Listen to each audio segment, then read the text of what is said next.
As educators, we can learn so much from leaders across all fields.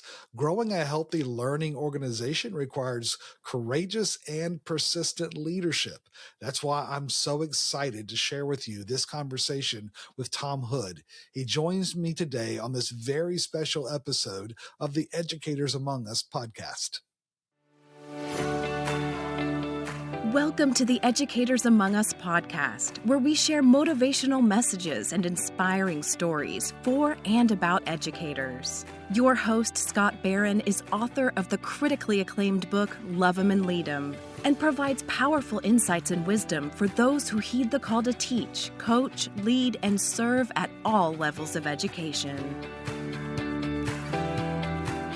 This is Scott Barron, and I'm really honored to be your host for the Educators Among Us podcast, where we often get to share just perspective and insights and things that we've learned. We get to work with educators all over the world, and it's always a learning experience. It never ends. Even in these last few weeks, we have been on some great adventures in helping schools overcome so many of the challenges and the things that come up from personal interactions, as well as strategy to grow their schools and figure out new ways to innovate and to take advantage of some of the opportunities that are emerging in this new sort of era of education that has been coming at us fast, and now we're having to innovate at a faster pace than ever. And that's the joy of what we do through school growth, as well as through Educators Fellowship, is to encourage those that serve in all aspects of education to say, "Come on, you can do this! Don't give up!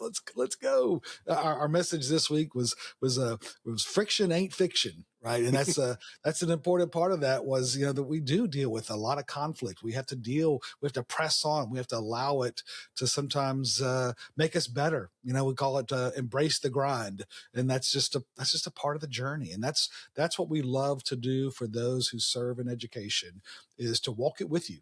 Right, to be here, to pray for you, to encourage you, and to hopefully give you some tools that maybe help get past some of those barriers and help you become the best version of you. And so thank you for walking that with us and being a part of this community together that we call the Educators Among Us podcast. Part of what we also do is we get to have great conversations. And especially, I like to choose people who I know have a distinct level of wisdom. They have some great experiences, great story, and I know that I've learned a lot from them as well. So it's fun to kind of share that with those that are part of our community. And so Tom Hood is one of those people, and he's our guest today on our podcast. And it's Tom has a really unique background. He actually served in the Army for many years and was a part of the Missile Defense Agency and a program director in military intelligence and other aspects. And so just had a really, great contribution to our country. And then he made a transition. And we've seen this happen with many of those who serve in different areas of education, is they did a career transition into education. They came from different backgrounds, and we've seen people come from a business background or a military background, a ministry background, and they are able to contribute a unique perspective into education leadership. And I've watched Tom. I've had the privilege of working and supporting and being a part of Tom's journey now almost for a decade. And it's been just a wonderful partnership together. And so having known about his experience, he's most recently served as the president of St. Agnus Academy and St. Dominic School in Memphis, and has been just a really distinct leader there and helping them start a new chapter of growth. And now they get to continue that as he transitions into a new role with, actually he's joining our team with School Growth. And so I'm excited about that for sure, because we get to bring his wisdom and experience to our team. But also, it's a new chapter because he's got a lot to be proud of. I mean, he's done a lot, and so Tom, we're just so grateful for you and your service to our country as well as to educators, because you have made a difference in the lives of many. And so just want to start off by saying, hey, thank you for what you do and who you are. Well, thanks for having me on, and it's a great honor. I always get excited because when I was a soldier, everybody would say thank you for your service. But, education is a service industry as well. And we don't tell our educators, thank you for your service enough, right? Wouldn't it be Yeah, cool if they were walking through an airport and somebody said, hey, thank you for your service? That that's would be right. a great, And like we great kind of honor. get like educators kind of get fussed at quite a bit. I mean, come on, it's just a school. You guys get the summers Right. off. You get all this time. I mean, it can't be that hard, right? And unfortunately, that is a perspective of too many. Right. I think that was the difference between being a soldier. Not everybody thinks they can do a soldier's job, but everybody seems to think they can do the teacher's job. And so Oh, they have ideas about how to do it better. And so it takes a resiliency on the part of our educators. And it that's what does. leading schools is really about, helping them build that resiliency. Yeah, for sure. Hey, we'd love to start off these conversations with a reflection time with you to say, hey, who was an educator who most impacted your life and why? Yeah, I've actually shared a picture of this of my 10th grade biology teacher with my educators because he convinced me I wanted to be a scientist, and it turned out I didn't. And I think that's the power of education and great teachers is that they can convince you that you want to be something that you don't. He used to tell me that the reason I was mowing my lawn is I was trying to keep a plain where a deciduous forest should be, and he would get us excited about biology. It turned out later in life that wasn't my thing, but I just think that ability to inspire and to be there for students resonated with me when I was young. Oh, that's really cool. Love that. Yeah, So how yeah, did you make this transition? Obviously you served in the military and you had that experience. How did you make that transition into education? What was that like? And I mean, it's kind of we've seen some do it, but it's an interesting sort of moment in life, isn't it? yeah, it is. And I had spent 22 years in the Army and was looking for the next challenge and wanted to continue to serve in some way. And I really think that teachers are at the forefront of what we're trying to do now. I'm a product of the Cold War and grew up in that era, but now we're kind of the ignorant age. And so teachers are combating ignorance with our students and trying to help them to be critical consumers of information. I thought I wanted to be a teacher. And so started looking at that, and God had a different plan for me. And I had a friend who was on the board of an independent school up in Pennsylvania, and they were looking for a principal, and I ended up applying for that job, and that's where I started my journey in education. And 2 years later, my boss, the president, retired, and I was promoted to the presidency up there, and it was a great experience up there in a small school. The beauty of small schools is you get to do a little bit of everything. And so it really helps you learn as you go through your journey on that. For sure. So what did you learn? I mean, if you think back sort of um, from those first years and you were willing to kind of go through some of the challenges of learning education and to be an educator, and because obviously schools have their own language and they have their own experiences, et cetera, and that's one of the Right. things we try to do with school growth is say, hey, we get it, we get it, we've been there, we understand what you're going Right. through. But what did you go through? What was it that you loved most about that transition experience, and what did you learn? Well, I think we all get into education to work with young people. And so I thought I was getting into a school so that I could influence young people. But when you're in a leadership or administrative position, our business is really inspiring and influencing adults that influence young people.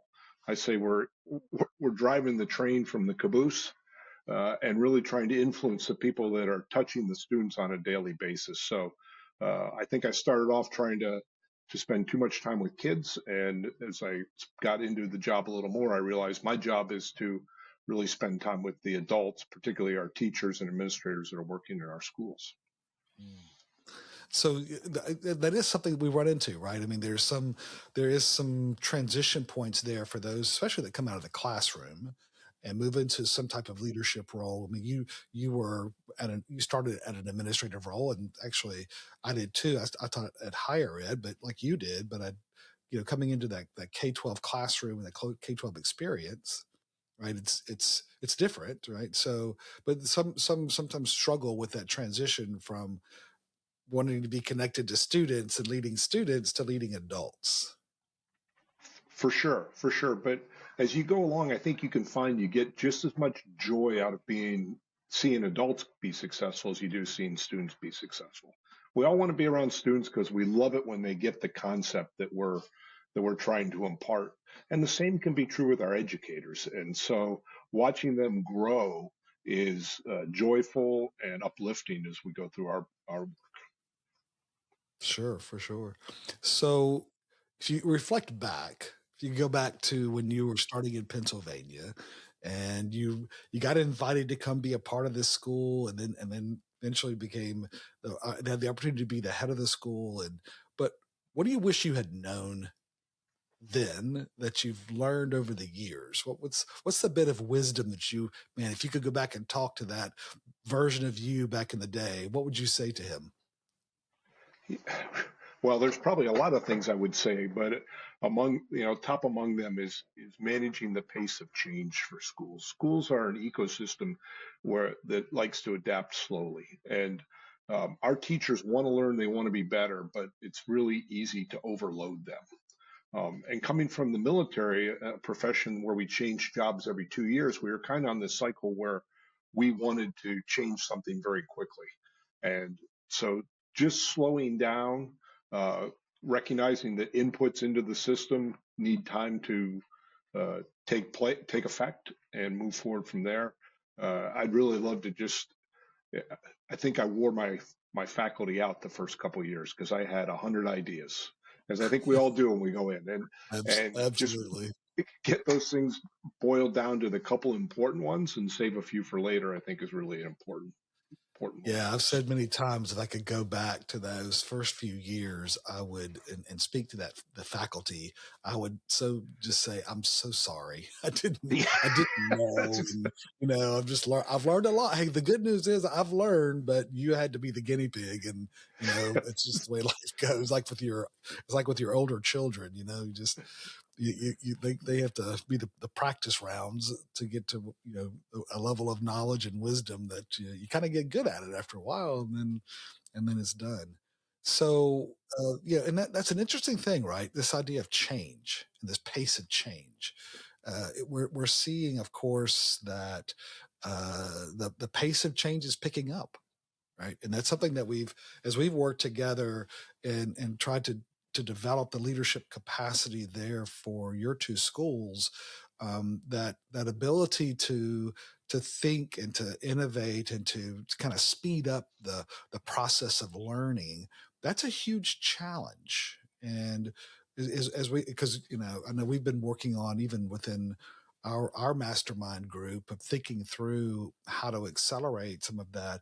It seems like that one of the things that education leaders are going to have to get really intentional about is shepherding educators through speeding up the process. Yeah. And that's absolutely. really tough. I agree. And I think some of the wisdom's going to come because it's not just the pace of change, but it's the number of things that are changing and recognizing what might have a permanent impact on education, AI, and what might just be moving through. And even as we talk about AI, I think it's going to be different 3 years from now than it is today. And teachers have always felt like they're behind the technology curve, and so if the technology is changing before they can adapt to it, it's going to be a real stressor for them, I Sure, sure, absolutely. think. So, is there anything that you have brought forward into your education leadership that really you kind of was rooted in what you learned in your military leadership, right? Especially around this idea of leadership and change management. Yeah, well, the first thing is that everybody has to be on the same page. So we started by focusing on the mission and vision statement and making it understandable and relatable for everybody.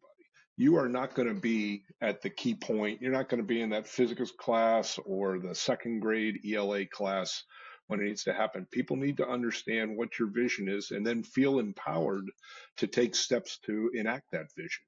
And so we're really trying to distribute and push down and empower our administrators and our teachers so that they can move at a faster pace. If they have to keep coming back to the president every time to ask permission to do something, it'll just slow everything down. And oh, by the way, that's only one person's wisdom. If you're allowing people to act within the umbrella of a vision, then everybody is moving forward together. Yeah, for sure. Yeah, that's an interesting thing, right? The idea of education. I think one of my theories is that the people who back on the college campus who chose to go into education, they typically had a preference for things to go a little slower, right? To be predictable, right? And one of the things that I learned about working with a broad range of educators is that it didn't take much to make them mad if I changed things, right? I still have teachers that are mad at me because I changed their classroom 25 years ago, right? And there was a, I mean, and I use that sort of flippantly, but just say there is a sensitivity around change that those that are involved in education leadership, as well as educators across the board, have to kind of get used to, you know, an embracement even of change, of finding new ways. And the idea that, well, that's the way that I've kind of always done it. There was a period of time where we could do that. And even during COVID, we found that most schools, while they did have to do some adaptation, most of them went back to the 2019 version of them. Right. I mean, they found a way to kind of get back to the way that we do things. I call it status quo. But I think that this new emerging models of education are going to require us to think differently, to have a different timeline, and so, you know, this, are you seeing that as well as sort of anything particular that you see coming with the implementation of AI, even not only in the classroom, but even beyond the classroom?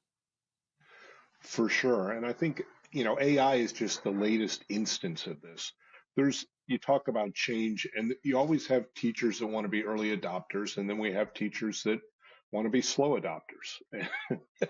And so you have to leverage the people that want to kind of get out in front and try some new technology or new ways of doing things and use them to bring everybody else along. I talk in our school that our students will advertise where the good teaching is, because they'll leave one class and go to another and they'll say, "You were in Mr. Barron's. We were just in Mr. Barron's class and we learned this," or "He did this," and that will cause a teacher to go, "Wonder if I should be doing something similar to that." Whereas if the principal, the president of the school comes and says, "I'd really like you to consider this," they don't see the value of it. Mhm. Teachers want to support students, and the students will spread the message for us from class to Yeah, for class. sure. One of the things I Yeah. learned from you and some of our work together is you have referred to it a couple of times is something that was taught as a part of your training previously is when you get under stress, right? When things kind of start getting really tense and the pressure's on, we tend to go back to the work or the task or the sort of the functions that we were most successful at previously. Did I say that correctly? You said that exactly correctly. And I think it's just human nature is we want to be comfortable and we want to be successful. And so when in a new situation, which in schools, you're in a new situation almost every day, uh, you, you want to revert back to something that makes you feel like I'm accomplishing something. And you'll often go back really to the last level you were good at. And so that can look to your teachers and your younger administrators like micromanagement. And you have to really be cautious that you don't go, if you were previously a principal or you're previously a missions director, now you're maybe leading a school in a larger role, that you're not drifting back into that role that you were good at. Part of our growth journey is that we need to be trying new things and experiencing new things. Yeah, that's one of the things that you're right. Being in a learning environment is, I like to say that if you wanted to grow, you know, certain characteristics, like if you wanted to grow conflict, schools are actually the perfect incubator for conflict, right? I mean, all the right pieces. You take all these families with their different backgrounds and sometimes their features and sometimes their faults, and you put them all together, and expecting that that's just going to blend in naturally and create all this beautiful chemistry and kumbaya. That actually doesn't work. It doesn't even work in theory, much less in reality. And then we say, hey, now we want you to grow. Now we want you to kind of get outside your comfort zone and try things and kind of bump into each other and well, of course you're going to have conflict. Of course you're going to have tensions, and that does cause some of us to want to kind of go back and find our safe place. For sure. And so, and teachers are in some ways a little bit like middle managers. They're trying to support the policies and procedures of the school, but they're the ones that are hearing the fussing, to use your term, from the parents. And so that's in any profession, that's a difficult position to be in, to support the policies of the organization, but have to be the one that has to keep answering for them, maybe when you don't 100% agree with them. So yeah, for sure. I think it's a and big to ask for your teachers. point there, right? It's the ability to adapt as well. I mean, as one of the lines that I remember from some of my reading on sort of military strategy was that, no battle plan survives the battlefield. And of course, right, in more recent years, the military has empowered their frontline people with far more data as well as decision-making power than they have previously, right? We've transitioned, I think Stanley McChrystal's book on Team of Teams provides a really, insightful analogy of that decision-making process and what they did to kind of create the necessary structures and communication and data and decision-making authority that completely transformed the way that we approach some of these enemies and difficulties. But the Sure. ability to adapt, right, becomes so important. Absolutely. And military officers aren't immune to not being strong adapters. During the Iraq War, they had just come out with a system that allowed you to track vehicles as they moved around the battlefield. So you could have this real-time awareness of where everybody was. And I remember talking to a leader who thought he could drag, a tank from one point to another by doing a mouse click and dragging it across the screen. And so just making sure that they understand the limitations of the technology and what it's intended to provide to do for you. And I think that's the corollary for our teachers is, what are we trying to do with our students? AI is going to provide them with incredible amounts of information, but we need them to be critical consumers of it and to assimilate it in a way that is useful to them. Yeah, absolutely. Yeah. And I think that's an important point is, I think for a lot of school leaders is we're also going to have to think about how do we push some of that authority down in the organization so that the people on the front lines can adapt, but we have to have agreement on what's our overall goal here. Right? It's not, because if we're not in an agreement, we push that down, then everybody's kind of doing their own thing. And there's no agreement on what's our ultimate strategy here. Are we trying to take that hill? Are we trying to, what happens as a result of this shared authority and communication together? And it's going to be interesting to see the schools that I think will adapt the most. They will become two things that we've been doing a lot with school growth is figuring out how do we grow as a healthy organization with that trust, and that's where we began working together, was looking at even fundamental communication strategies, because schools are complex organizations, to your point. And so how do we navigate some of those all that conflict that comes up and all the different changes and still maintain a trust? Right. You want your people to believe that you're always doing what's in their best interest. Maybe not what they want you to do, but if they know you're doing what's in their best interest or in the best interest of the school, then we can move forward together. And that's hard to see in the moment. I mean, and that's not unique to teachers. It's hard for leaders to see that in the moment too, is to you can become so attached to something you're doing or to an idea that you're working with that when it goes down, you feel like you went down with it. And we've got to make sure that we're constantly communicating with our teachers to build that trust. Absolutely. And that's where, again, that's where we kind of started, was all the laws of the grapevine, right? Is how do you Right. communicate? How do you structure and use a strategy for communication that's not just hitting send, but it is building trust? 100%. And that's, like you said, that's kind of what drew me to your work, is that keeping everybody informed and keeping them informed in the order of their importance. And certainly our teachers often feel like they're not as important, and our communication structure can emphasize that or reiterate that for them. And so we have got to make sure that they hear things before our parents and before our students. Uh, and it's easy to do once you build the model, but I mean, it's kind of I call them oh yeah moments. It's not aha. It's like, oh yeah, I should be doing that, but we forget to do that sometimes. Yeah. So we're working on a mastermind together. Tom's been a part of a group that's, where we've been working together to solve an interesting problem. And the question became, that kind of was driving us, is what leadership capacity has to be developed in order to create schools that can adapt in some of the emerging AI technologies and other aspects that are changing, legislative changes with school funding options, and with pluralism and other aspects coming in, and blended learning. And I mean, it's like the perfect storm of almost every variable now changing in education. And so the driving question we were trying to kind of solve for is, okay, so then how does leadership within the school have to also transform, uh, in the same way of being able to share information, to share authority, but even to rethink the way schools are designed, which is, that now we're really getting to a paradigm shift that doesn't happen subtly. That tends to be kind of disruptive and painful, and the rest.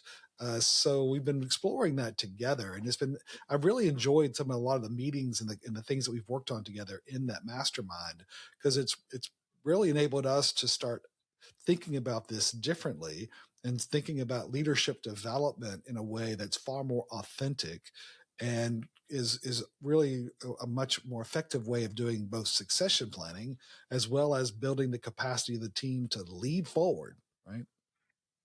Absolutely. And I think you're doing great work with that. And I've enjoyed that mastermind as well. What we saw is that there's a gap, because you have these people at the top that have had some leadership training and have been in the job and developed some wisdom around leadership. And then, of course, you have your teachers and maybe your IT tech and maintenance crew. But there's the people in the middle who are going to carry on the culture of the school uh, in the future, have not had that training. It's a pretty big leap to go from being a teacher to an administrator. But wouldn't it be great for our culture if we could take somebody that's been immersed in what we're doing and then convert them into a leader in our school? And then I think we'd have long-term success. We wouldn't whipsaw around every time a new leader comes in. Yeah. And it's something we talk about a lot. I mean, we always talk about, hey, leadership capacity and us, developing. But, one of the interesting things that we've been working on together with our school growth network members is, hey, let's agree to a definition of leadership. Right. And quite often that's been a really sort of important process, because it's a word we use a lot. It's like the word communication. We use it a lot, but we don't necessarily have a common, meaning of it, and know how to measure it, and how to improve it, and then how to strengthen the organization through it. So it's been very interesting for me, as we all have those leadership books in our bookshelves, and you and I both do, behind us here, right? And they're great books, but Right. then how do you actually connect the dots and create a framework for effective implementation in a way that does strengthen the relationship? And also, like, for a leader of a school, it's got to strengthen the relationship with our board and with our leadership team and with our families and with our the larger community, perhaps even donors. And so I would like to say it's a complex ecosystem of relationships. And man, if you can learn and communicate and lead effectively in a school, it's a you could pretty much carry that anywhere. I actually have a friend who is now, she was a administrator in a school, and now she's working as a vice president of operations for this very large manufacturing company, one of the largest design manufacturing companies in there, and their little niche of the market in the whole country. And it's been fast. She said, I'd never realized how many of the lessons that I learned as an administrator would carry over directly into this leadership for this company. And she said, one of the things that she'd written to me about, because she'd learned the laws of the grapevine, and now she wants to explore that for their organization, which we're excited about doing. But she said, it actually, the experience of leading in a school was great preparation for what I'm doing now. And I thought that was a fascinating testimony. Yeah, well, I love, your statement that our employees, our teachers are bonded to our parents, or our customers. I think you say the other way. Our customers are bonded to our employees, and that is something that is unlike any other industry. And it's actually what makes schools special, right? So we don't want that to not happen, but we also have to understand the pitfalls that come with that. And again, if all our employees have a shared vision and a shared commitment, then it makes it easier for them when they're out there dealing with the customers who may not always understand what we're trying to do. No, absolutely. Well, it's a fun journey. It's fun. It was actually rewarding to see that, because that's one of the sort of our mantras in the leadership development aspect, but also in working with boards and others in other industries is, every educator is a leader, and every leader is an educator. And sometimes there's a lot of things that educators can learn from leaders in other fields. But there's also some really important things for leaders in other fields to learn from educators. Oh, absolutely. And sometimes that gap happens. There's not the mutual respect there.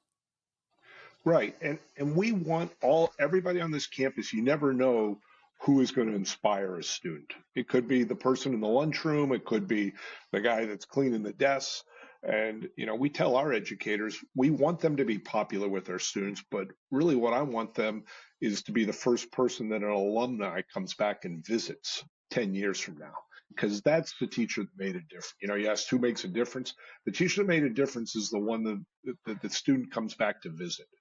And that teacher may not have been the most popular teacher when that student was there. They just now, as they've gained wisdom, which is what we're trying to create, as they've gained wisdom, they now realize that that teacher had their best interests at heart. Absolutely. Now you've had an ace in the hole here. You've kind of what's really been a strategic advantage for you, and that's Mary Lee, right?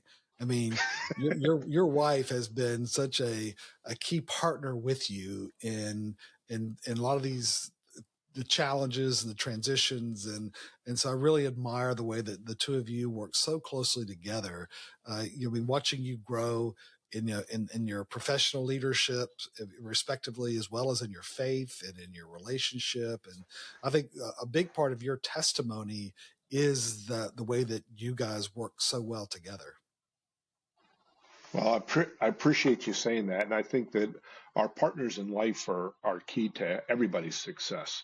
Mary Lee and I have been married 40 years. I like to say that I pursued her. She didn't pursue me. And that was probably the right way for it to go. But, one of the things that happened, and again, this is all part of God's plan, is we moved 14 times in the Army. And so many times we had each other, and I think it strengthened our bond.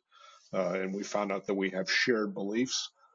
She actually teaches in our school now, which isn't something that is always recommended, but it works because she's really good at what she does. And we're able to make sure that we can keep the separation from a teacher to an administrator.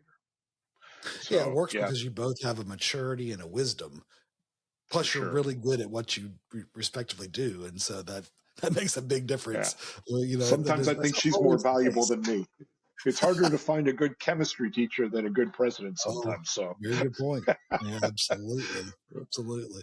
So as you look forward then, what are you excited about investing your time in? Because you've got, you've been able to accumulate a lot of wisdom and experience in school leadership. And so as you go forward, what are you hoping to do in spurring innovation and excellence in schools?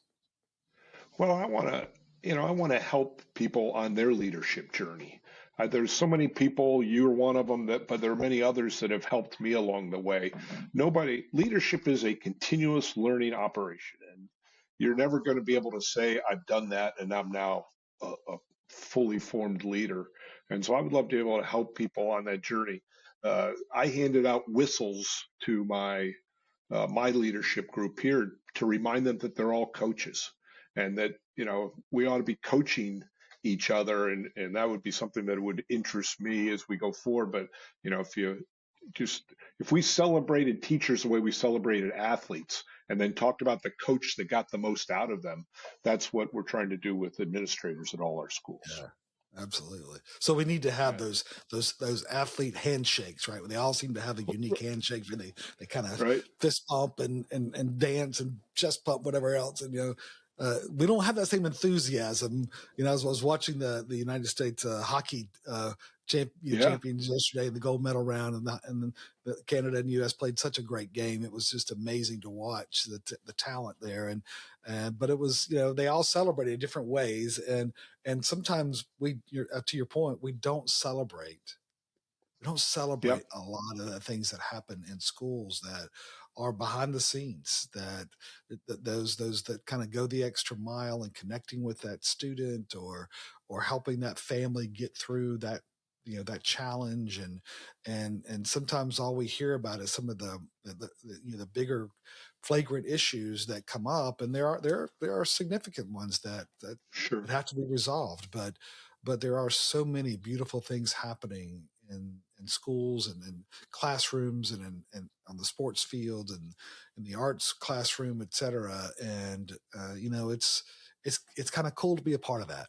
And so Yeah. just want to celebrate with you in that. I appreciate that. And I watched the hockey game yesterday too. I'm a Northern boy, so I grew up playing ice hockey. But there were a couple of things that were related to that at the end. I don't know if you watched the gold medal ceremony. We say Yeah, in education that our job is to make the teachers the heroes of the story. That's what I want to do at my schools, to make the sure. teachers the hero of the story.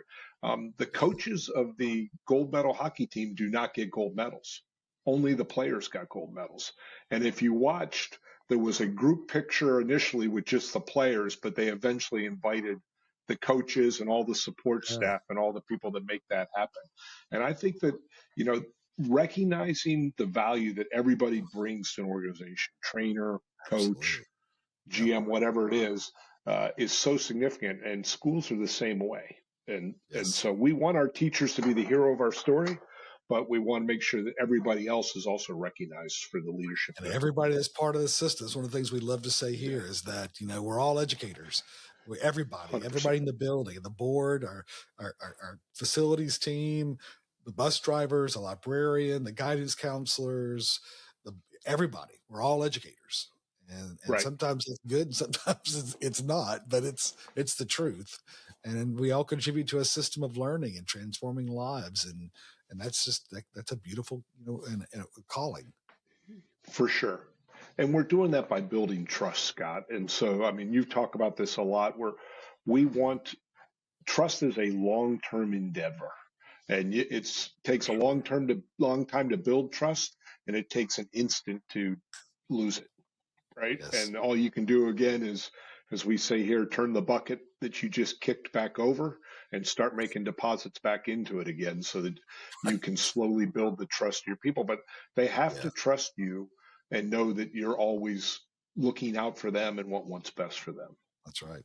We're all trying to cultivate that grapevine, that network of trust and engagement. 100%. And yeah, you're right. Sometimes we make bad decisions, and it begins to kind of cut off. But hopefully, we've got the right habits to build that trust, and we can regain that through our credibility, and hopefully that becomes a part of the experience that all of our the folks that are on this, you're gonna have those setbacks. You're gonna have those times when you got to recover.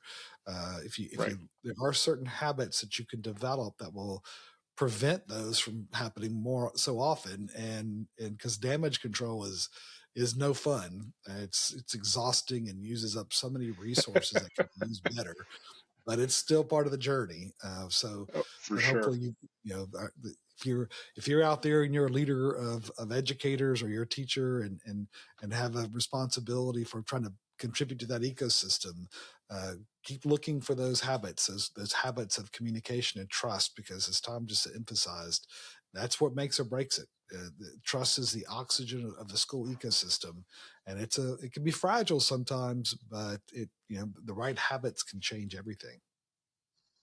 Right. And I love your phrase that, conflict avoided is not conflict resolved. And so conflict is inherent in what we Yeah, do, but if the that's only way true. to build trust is to kind of lean into that conflict, good, bad, or For sure. indifferent. We've actually just added a whole new series on just that, just having those conversations and knowing how to set expectations. Of course, that's a big part of our culture building strategy with school growth on the Yeah. core values and some of the other pieces. But yeah, that's a great point. Well, Tom, thank you again, and we're looking forward, of course, to you being part of the school growth team. But thank you for all that you've done there at St. Agnus Academy, St. Dominic School, and with MMI as well. I mean, you've made a difference in a lot of lives through the impact that you've had with both your educators as well as the students that you've both directly and indirectly impacted. And so we're very grateful for your commitment to that work. And I know you have you have an interminable curiosity, and that's what I think is an important differentiator for leaders like you. Is you're always learning, you're always asking, you're Yeah. always exploring, and that's a great strength of yours. Well, I appreciate you and all the people at School Growth. If I can use one more sports metaphor, it's, they talk in football about coaching trees. And I think as leaders, what we want to do is develop a coaching tree so that It's we can true. have pride that 20 years from now, that we will, people that we worked with are now leading schools. And so that's a piece of That's it. And I certainly consider myself part of the Scott Barron School Growth Coaching Team. So, Oh, you're kind. I appreciate that very much. Yes, indeed. so Well, Tom, thank you much, and everybody out there. Listen, there are people who transition into different leadership roles in education, and sometimes, again, if we've used an example of someone who transitioned out of education and is leading in other areas, right? It takes leaders. It takes leaders to accomplish a greater plan, and especially leaders who they understand the eternal impact of their roles. And so we know that many of you are going through different stages now, and but remember, you got to grow in the season that you're in. And that was another recent encouragement that we shared. We're all in different seasons. Tom and I are in different seasons. Every one of you, sometimes you're in the winter season where you're hunkered down and you're just trying to get through it, and some of you are in the spring, you've come through it and you're ready to blossom, and others are in the heat of the summer and things are happening, and you just don't know. And that's the really vital part of our work is in working with people is you got to have a willingness to love anyway, to love them and to lead them with a grace and with a purpose. None of us has all the answers, but we can grow together, and that's the purpose of this work. In the Educators Among Us podcast is just to say, hey, there's people out here that are walking that journey too, and they're sustaining their purpose even though they're going through various seasons in life. So thank you for all that you guys do. You're a blessing to many people, some that you won't know until eternity, but we're grateful for your commitment to the work and being called an educator. Love them and lead them, my friend. This is Scott. Thank you for joining us for the Educators Among Us podcast and for your courageous commitment to this noble calling. We get you and the challenges of this work. To stay connected with this community, be sure to subscribe to our podcast and weekly encouragement at educatorsamongus.com.